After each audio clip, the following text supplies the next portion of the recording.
রকমের অ্যাপ্লিকেশন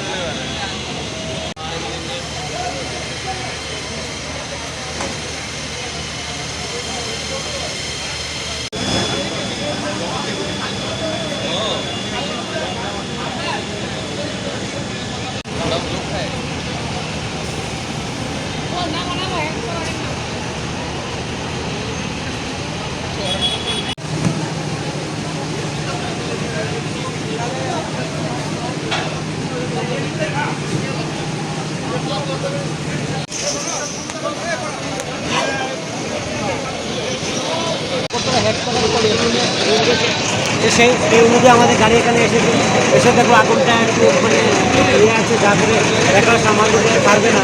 তারপরে আমরা বাজারঘাটকে কল করেছি, আমরা 2 বাজারকে কল করেছি, এরপরে আমাদের ভ্রমণ এসেছে, 4টা ফায়ার ইঞ্জিন আমরা নিয়েছি, সে কাজ করেছে। এখন আপাতত আগুনটা কন্ট্রোলে মনে হয় নিভে গেছে, তবু একটু ধোয়া উঠছে।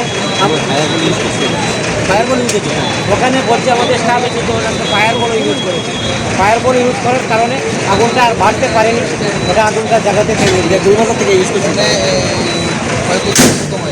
ক্ষয়ক্ষতি এখন বলতে পারবো না, আফটার ইনভেস্টিগেশন আমরা কালকে দেখবো এসে কী হয়েছে না হয়েছে। আজকে তো মালিকও পাওয়া যাবে না, এটা বলতে পারবো না।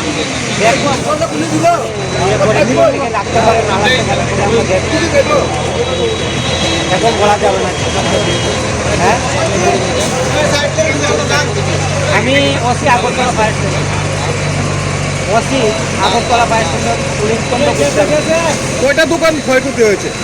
একটা দোকান হয়েছে, দোকান একটাই। এখানে বোধহয় কাপড়ের কিছু স্টক আছে, অন্য অন্য জিনিসপত্র আছে, তো কোনো সঠিকভাবে বলতে পারছি না কী কী জিনিস আছে না আছে। তো ওটা আমরা কালকের দোকান আসবো, তখন দেখবো কী আছে না আছে।